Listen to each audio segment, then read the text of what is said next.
Good morning, students. This is the second part of the lesson, laws of motion. The previous video I have taught Newton's first law, types of force and moment of the force. And today we are going to see Newton's second law of motion, impulsive, and Newton's third law of motion. Newton's second law of motion. According to this law, the force acting on a body is directly proportional to the rate of change of linear momentum of the body, and the change in momentum takes place in the direction of force. The force acting on a body, ஒரு பொருள் மீது ஒரு விசையை நம்ம என்ன செய்கிறோம், apply பண்ணுறோம். அப்போ அந்த ஃபோர்ஸ் எப்படி இருக்கும் அப்படின்னா, ஒரு நேர் தகவல், அதாவது directly proportional to the rate of change of linear momentum. Momentum means m into v, that is mass into velocity.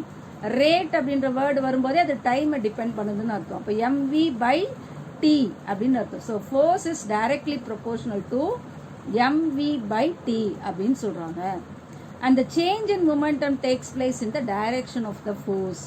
Momentum எந்த டைரக்ஷனில் நடக்கும் அப்படின்னு பார்த்தீங்கன்னா, நம்ம ஃபோர்ஸை எந்த டைரக்ஷனில் அப்ளை பண்ணுறோமோ அந்த டைரக்ஷன்லையும் அந்த change in momentum will take place. So this is the second law of motion. So this slide shows how to deduce the equation of force. ஃபோர்ஸினுடைய ஈக்குவேஷனை எப்படி கொண்டு வரலாம் அப்படின்றத இந்த ஸ்லைடில் நான் காமிச்சிருக்கேன். இதில் பார்த்தீங்கன்னா, ஒரு ஏரோப்ளேன் பார்க்குறீங்க, அதோடைய initial momentum that is m0 v0 and final momentum is v1 into m1. So momentum is equal to p is equal to mv. We have already learnt that. So second line பாருங்க, force is equal to change of momentum with the change of time. அப்போ என்ன பண்ணலாம், first என்ன இருக்குது, initial ஸ்டேட்டில் velocity இருக்குது, அதுக்கப்புறம் நம்ம ஃபோர்ஸ் அப்ளை பண்ணுறோம். அப்ளை பண்ணும்போதே அந்த வெலாசிட்டியில் ஒரு சேஞ்ச் ஏற்படுது, அது தட் இஸ் கால்டு மொமெண்டம்னு சொல்கிறோம். அப்போ இனிஷியல் மொமெண்டம் வேல்யூவும் ஃபைனல் மொமெண்டமோட வேல்யூவும் டிஃப்ரெண்ட்டாக இருக்கும் இல்லையா. இந்த டிஃப்ரென்ஸை நம்ம எப்படி கேல்குலேட் பண்ணுவோம் அப்படின்னா, F is equal to, that is force is equal to m1 v1 by minus m0 v0. m0 v0 is the initial momentum and m1 v1 is the final momentum. Time is taken t1 minus t0. So உங்களுக்கு தெரியும், m1 m0ன்றது it's a common mass of a aeroplane. அது இனிஷியல்லையும் அதே மாதிரி தான் இருக்கும், ஃபைனல்லையும் அதே மாதிரி தான் இருக்கும். ஸோ எம்மை நம்ம கான்ஸ்டண்ட்டாக எடுத்துட்டோம்னா v1 minus v0 by time difference. That v1 minus v0 by time, அதாவது change in velocity, rate of change of velocity. What is rate of change of velocity? That is acceleration. Rate of change of velocity ன்றது acceleration define பண்ணு இல்லையா. So அப்போ F is equal to m v1 minus v0 by tக்கு பதிலாக நம்ம a acceleration use பண்ணுறோம். So force is equal to mass into acceleration. So this is the equation of force. F is equal to ma.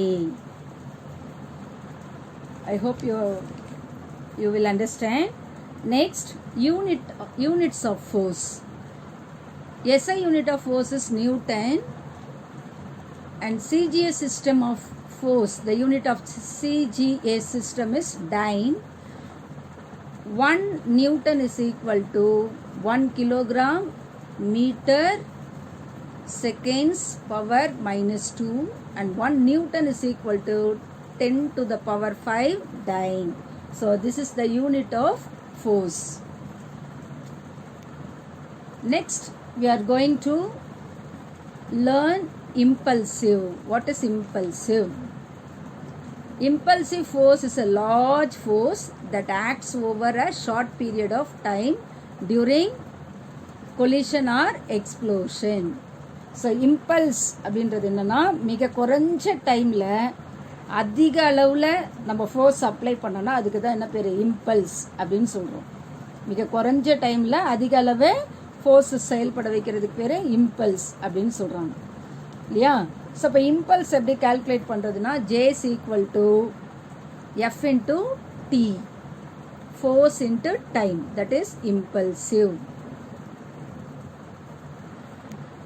I can explain with example. First example is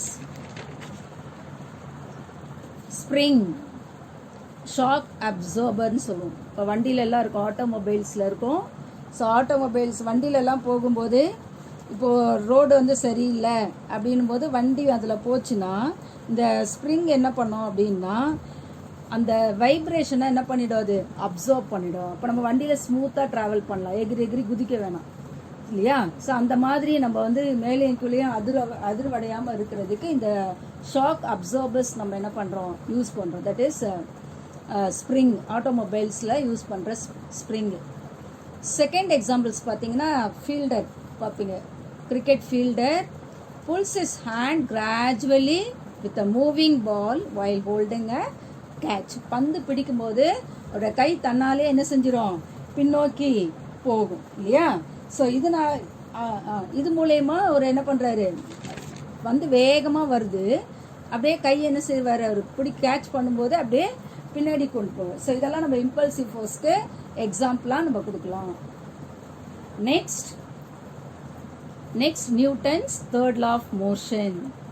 இது உங்கள் எல்லாருக்குமே நிறைய நீங்கள் கேள்விப்பட்டிருப்பீங்க. Newton's third law of motion. For every action there is an equal and opposite reaction. This is Newton's third law. So இப்போ நம்ம எதுக்கு இந்த மாதிரி லாஸ் எல்லாம் படிக்கிறோம் அப்படின்னு சொன்னால், இதெல்லாம் அப்ளை பண்ணி தான் ராக்கெட்லாம் கண்டுபிடிக்கிறாங்க, ஆட்டோமொபைல் இன்ஜினியரிங், இதெல்லாமே நியூட்டன்ஸோட லாஸ் வச்சு தான் நம்ம உற்பத்தியே பண்ணுறோம் இந்த மிஷின்ஸ் எல்லாம். அதுக்காக தான் இந்த லாஸ் எல்லாம் நம்ம படிக்கிறோம்.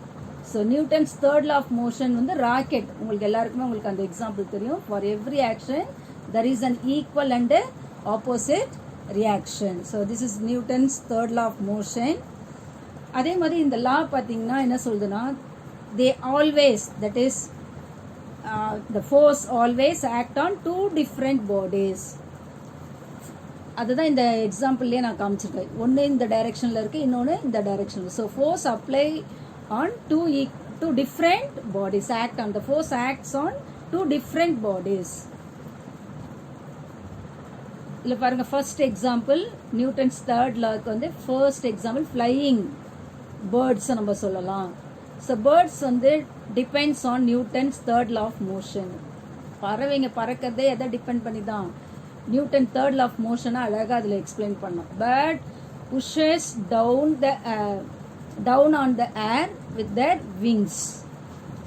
ரெக்கையை வச்சு காற்று என்ன செய்யும், அதை கீழே தள்ளும். அப்போ ஏர் pushes their wings up and gives them lift. காற்று என்ன பண்ணுது, பேர்டை வந்து மேல் நோக்கி, அதாவது அந்த விங்ஸை வந்து மேல் நோக்கி தள்ளுது. ஸோ இது மூலயமா பேர்ட் வந்து ஸ்மூத்தாக என்ன செய்யுது, பறக்குது வானத்தில். So flying gradually through the air, birds depends on Newton's third law of motion. So birds push down on their air with their wings, and the air pushes their wings up and gives them lift. So second example is swimmer. நீங்கள் swimmer பார்த்துருப்பீங்க இல்லையா. அவங்க என்ன பண்ணுவாங்க, கையிலேருந்து தண்ணியை பின்னாடி தள்ளுவாங்க. பார்த்துருக்கீங்களா, கையை வச்சு தண்ணி என்ன செய்வாங்க, பின்னாடி தள்ளுவாங்க. அதே மாதிரி அடுத்து என்ன ஆகும், வாட்டர் என்ன பண்ணும், அது ஒரு ஃபோர்ஸ் கொடுக்கும், அவங்கள வந்து முன்னோக்கி தள்ளும். ஸ்விம்மர் என்ன பண்ணுவாங்க, ஒரு ஃபோர்ஸ் கொடுத்து தண்ணியை பின்னாடி தள்ளுவாங்க. வாட்டர் என்ன பண்ணனா, அதுக்கு ஈக்குவலான ஃபோர்ஸை கொடுத்து ஸ்விம்மரை முன்னாடி நோக்கி தள்ளும். ஸோ இது வந்து ஒரு செகண்ட் எக்ஸாம்பிள்.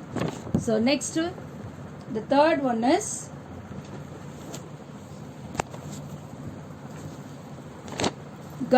கன் ஷூட்டிங் பார்த்துருப்பீங்கன்னு நினைக்கிறேன். கன் ஷூட் பண்ணும்போது என்ன பண்ணுவாங்க, ஷூட் பண்ணும்போது கொஞ்சம் அந்த கை என்ன செய்யும், பின்னாடி வரும். பார்த்துருக்கீங்களா இல்லையா. ஸோ இதை வந்து நம்ம தேர்ட் எக்ஸாம்பிளாக சொல்லலாம். ஸோ ஃபர்ஸ்ட் எக்ஸாம்பிள் வந்து பேர்ட்ஸ் சொல்கிறோம், செகண்ட் எக்ஸாம்பிள் வந்து ஸ்விம்மர் சொல்கிறோம், தேர்ட் எக்ஸாம்பிள் வந்து கன் ஷூட்டிங்கை நம்ம என்ன செய்யலாம் சொல்லலாம். 3 எக்ஸாம்பிள்ஸ் கொடுத்துருக்கோம். நியூட்டன்ஸ் தேர்ட் லா ஆஃப் மோஷன்ஸ்க்கு 3 எக்ஸாம்பிள்ஸ் பார்த்துங்க. when you fire a bullet, the gun recoils backward and the bullet is moving forward. So இந்த மாதிரி அப்போ கன் என்ன பண்ணுது, ரெண்டு சைடையும் ஈக்குவலைஸ் பண்ணுது இல்லையா. ஸோ கன்லேருந்து வர புல்லட் முன்னாடி போகுது, கன் என்ன பண்ணுது, லைட்டாக பின்னாடி வருது. ஸோ இதை வந்து ஆக்ஷன் ரியாக்ஷன் அப்படின்னு நம்ம சொல்கிறோம். ஸோ ஃபர்ஸ்ட் எக்ஸாம்பிள் வந்து when birds fly they pushes the air downwards with their wings and the air pushes the bird upwards. So downwards with their wings on the action, pushes the bird upwards on the reaction. In the same way, when a person swims, he pushes the water using the hands backwards and the water pushes the swimmer in the forward direction. So these are the examples of Newton's third law of motions. I hope you will understand the lesson. You will able to answer these questions. The first question is Newton's second law, state Newton's second law. Second question is state Newton's third law. Third question is deduce the equation of a force using Newton's second law of motion. Okay, thank you children.